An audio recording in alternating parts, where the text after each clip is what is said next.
ഈശോമിശിഹായിക്ക് സ്തുതിയായിരിക്കട്ടെ. വിശുദ്ധ ലൂക്ക അറിയിച്ച സുവിശേഷം 22-ാം അധ്യായം 19-ാം വാക്യം.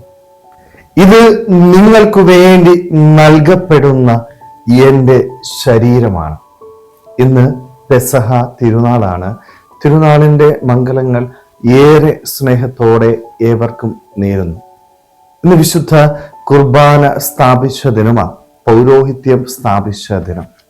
നമ്മുടെയൊക്കെ ജീവിതത്തില് ഏറ്റവും പ്രധാനപ്പെട്ടത് വിശുദ്ധ കുർബാനയാകാനായിട്ട് നമ്മൾ പരിശ്രമിക്കണം. പലപ്പോഴും കുർബാനയേക്കാൾ പ്രധാനപ്പെട്ടതായിട്ട് മറ്റ് പലതിനും നമ്മുടെ ജീവിതത്തിൽ നമ്മൾ പ്രാധാന്യം കൊടുക്കുന്നുണ്ട്. കുർബാന മാറ്റിവെക്കുകയും ഇന്നത്തെ വചനത്തില് ഈശോ പറയുന്നത്, നിങ്ങൾക്ക് വേണ്ടി എൻ്റെ ശരീരം ഞാൻ നൽകുന്നു, എൻ്റെ രക്തം ഞാൻ നൽകുന്നു. അത്രയേറെ ത്യാഗമേറ്റെടുത്തുകൊണ്ട് തന്റെ ശരീരം വിശുദ്ധ കുർബാനയായിട്ട് എൻ്റെ ഈശോ എൻ്റെ ജീവിതത്തിലേക്ക് പ്രദാനം ചെയ്യുക. ആ കുർബാനയെ സ്നേഹിക്കാനായിട്ട് പലപ്പോഴും നമുക്ക് ഇന്ന് സാധിക്കുന്നില്ല. കുർബാനയേക്കാൾ ഉപരിയായിട്ട് മറ്റു പലതിനും പ്രാധാന്യം കൊടുത്തുകൊണ്ട് പല സ്ഥലങ്ങളിലേക്ക് നമ്മൾ നെട്ടോട്ടം ഓടുകയാണ്. പലപ്പോഴും പലരും വന്ന് എന്നോട് പല പ്രശ്നങ്ങൾ പറയുമ്പോൾ ഞാൻ അവർക്ക് കൊടുക്കുന്ന ഏറ്റവും പ്രധാനപ്പെട്ട ഉപദേശം എന്ന് പറയുന്നത്, നിങ്ങൾ വിശുദ്ധ കുർബാനയിൽ പങ്കെടുക്കാനാണ്. കാരണം കുർബാനയേക്കാൾ വലിയ ഒരു പ്രാധാന്യം അല്ലെ ഒരു പ്രാർത്ഥന നമ്മുടെ ജീവിതത്തിൽ ഇല്ല എന്ന് തിരിച്ചറിയാനായിട്ട് പറ്റണം.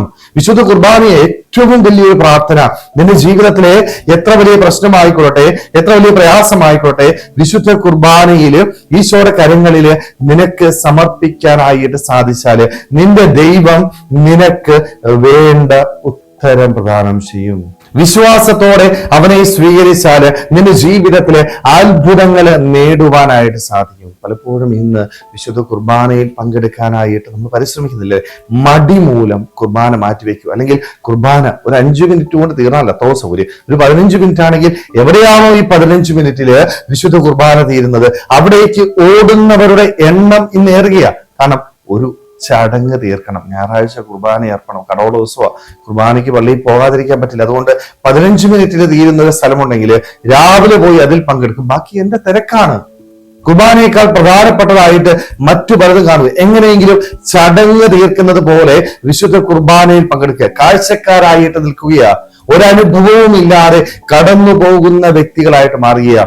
ഈശോ പീഡകൾ സഹിച്ച് നമുക്ക് നൽകിയ ഈ സ്നേഹ സമ്മാനത്തെ നമ്മുടെ ജീവിതത്തിൽ സ്വീകരിക്കാനായിട്ട് നമുക്ക് സാധിക്കുന്നുണ്ടോ? ഈ വിശുദ്ധ കുർബാന അനുഭവിക്കാനായിട്ട് പറ്റുന്നുണ്ടോ? നമ്മുടെ ജീവിതത്തിൽ നമ്മൾ ഇന്ന് ഈ പെസഹ തിരുനാളില് ആത്മശോധന ചെയ്യണം. വിശുദ്ധ കുർബാനയെ ഞാൻ സ്നേഹിക്കുന്നുണ്ടോ? അതേപോലെ തന്നെ പൗരോഹിത്യം സ്ഥാപിച്ചതിനും അല്ലെ ഈ പൗരോഹിത്യത്തില് ഞങ്ങളൊക്കെ കടന്നു വരുമ്പോൾ ഏറ്റവും ഇഷ്ടമുള്ള ഒരു ചടങ്ങുണ്ട്. എന്താണെന്നറിയാവോ?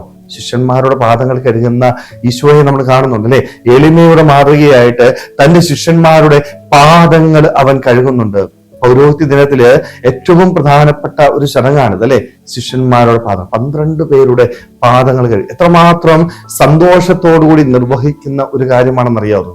കാരണം നമ്മുടെ ജീവിതത്തില് എളിമപ്പെടാൻ പറ്റണം. ഈശോ എളിമപ്പെട്ട് ഒരു ദാസനെ പോലെ തന്റെ ശിഷ്യന്മാരുടെ പാദങ്ങൾ കഴുകിയ, എളിമയില്ലാതെ അസൂയയോടുകൂടി താൻ വലിയവനാണ് എന്ന ചിന്തയിൽ ജീവിക്കുന്ന വ്യക്തികളാണ്. ഈ ഒരു സാഹചര്യത്തില് പെസഹ തിരുനാളില് ഈശോ ശിഷ്യന്മാരുടെ പാദങ്ങൾ കഴുകിക്കൊണ്ട് നമ്മളോട് പറയുക, നീയും എളിമപ്പെടാനായിട്ട് തയ്യാറാവണം.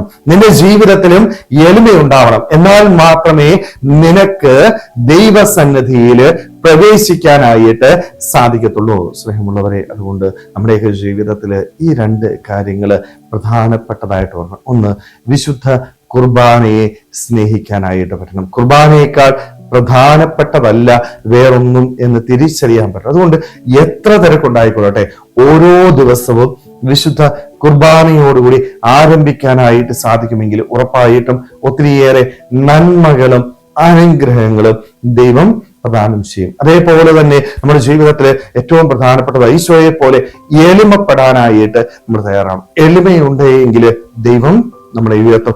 ഞാനെന്ന ഭാവം മാറ്റിവെക്കുവാനായിട്ട് ദൈവസന്നിധിയിൽ എളിമപ്പെട്ടുകൊണ്ട് മറ്റുള്ളവർക്ക് നന്മ ചെയ്യുവാനായിട്ട് വിശുദ്ധ കുർബാനയില് ഭക്തിപൂർവ്വം പങ്കെടുത്തുകൊണ്ട് വിശുദ്ധ കുർബാനയിൽ നിന്ന് ശക്തി സ്വീകരിച്ച് ജീവിതത്തിൽ എപ്പോഴും സന്തോഷത്തോടുകൂടി മുന്നോട്ട് പോകുവാനായിട്ട് നമുക്ക് ഓരോരുത്തർക്കും ആത്മാർത്ഥമായിട്ട് ആഗ്രഹിക്കുമ്പോൾ ശ്രമിക്കാം. ദൈവം നമ്മളെല്ലാവരെയും സമൃദ്ധമായിട്ട് അനുഗ്രഹിക്കട്ടെ. ആമേൻ.